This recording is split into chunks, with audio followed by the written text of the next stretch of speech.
I'm like surrounded with all like adults, and I was just the only kid there. They would swear uncontrollably.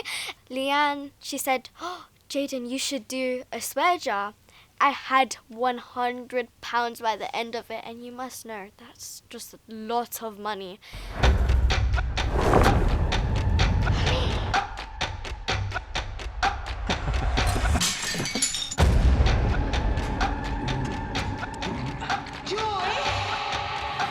Raging Grace was written at a time of great racial chaos, I think. I was having an existential crisis, literally.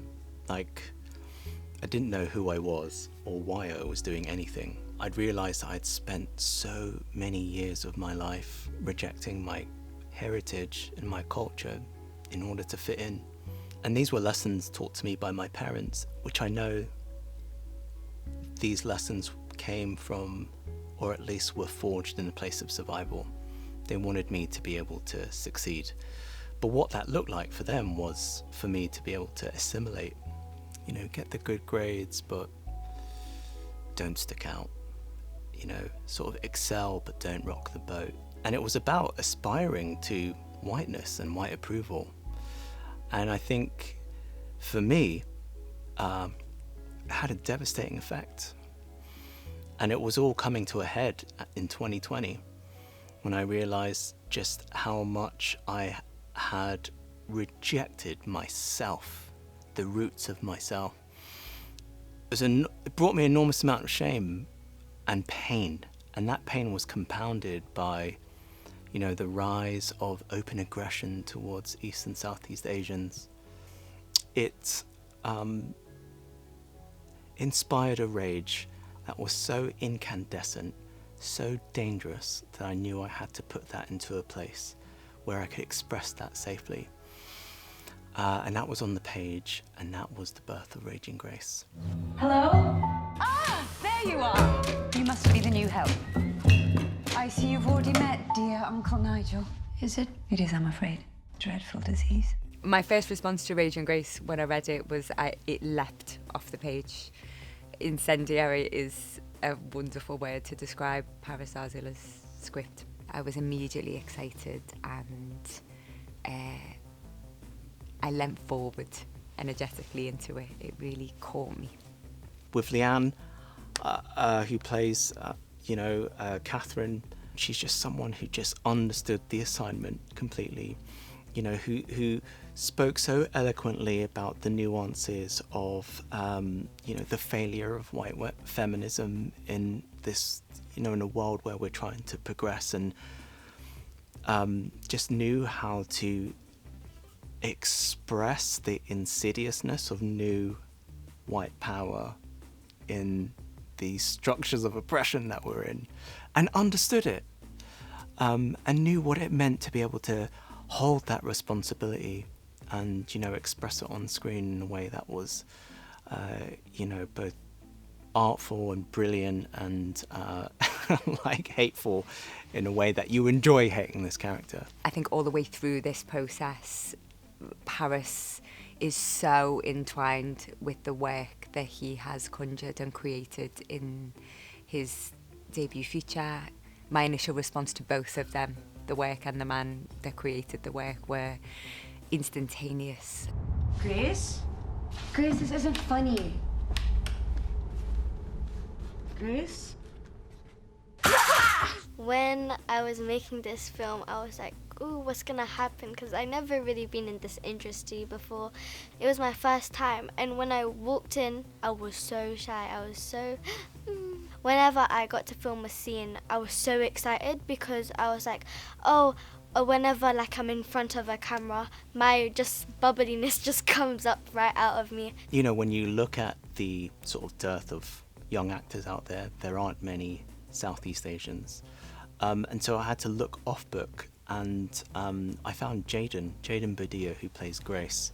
This was a person who had zero acting experience. The only experience he had was playing a donkey, in a nativity play. It was her emotional intelligence that really swept me off my feet, It was her ability to be able to sort of understand the nuances of this character and, you know, what it meant to be a child of, you know, an undocumented immigrant who needs to hide but herself wants to express. She understood that and knew how to express it in a really wonderful, playful way. Joy!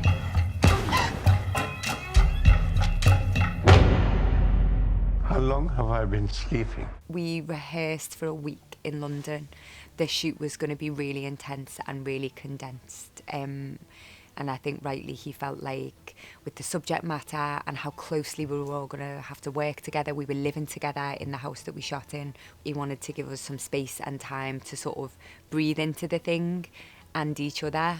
We made sure that, especially Cheetai, my producer, who did an extraordinary job in creating an environment in which all of us could create and do our best work. Obviously, everyone's experiences are very different. This is a play that deals really heavily with, you know, racism, insipid and overt. Sort of halfway through the day on the first day, hope I don't get in trouble for saying this, he was like, we all need to eat together. That's what we're going to go and do. We're going to go and eat together. Whenever we'd like have dinner or breakfast, we would always chat and they would always say, ha ha ha ha ha. So it just meant that there was a collective moment for us all to touch base as the human beings that we were outside of our characters or our, you know, crew title or creative title, for us to just kind of fist bump into the night, release the day, and then be able to begin again. We shot this in 20 days with a budget well under £1 million. Well under £1 million. The only way that this was possible was by, you know, the unison and the harmony of brilliant HODs and casts, right from runners up to actors, who were passionate about the script and passionate about bringing this to life. He is really expansive when it comes to something. He's not prescriptive, but he is precise. If something wasn't quite working, he has a metronome that he wrote alongside to. This kind of very clear, sort of temperate heartbeat that scores the emotional life of his film. And he would come on set and he would be like, we used to come together, we'd just have a little listen, and we'd pick up the beat of the metronome that he had set it at.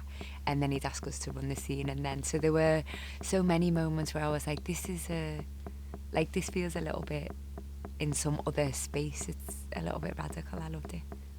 Because I'm like surrounded with all like adults and I was just the only kid there, they would swear uncontrollably. Leanne, she said, oh, Jaeden, you should do a swear jar. The adults will forget that I'm there. So then they'll go, eh. And then they were like, oh, is Jaeden here? Is Jaeden here? I had £100 by the end of it. And you must know, that's just a lot of money. Yeah, I think that was my favourite thing ever. Because I got money and also I got to tour off with the adults.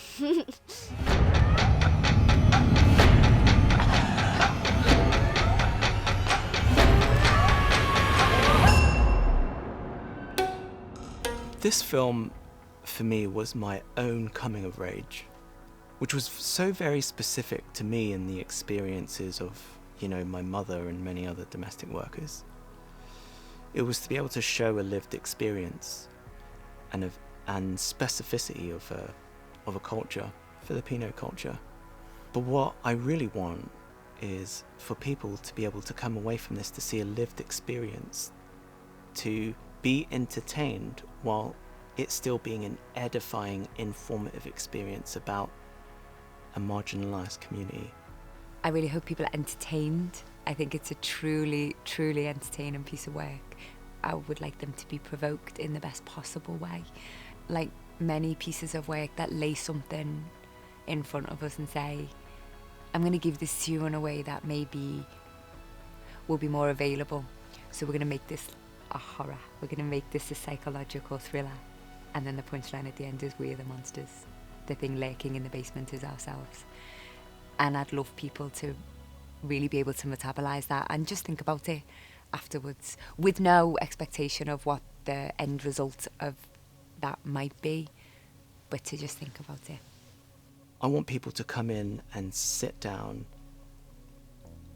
and have a ride, but while also feeling like their heart has been held and touched and lit with a fire that I know that so many of us were born with, and to go on and feel like they can rage gracefully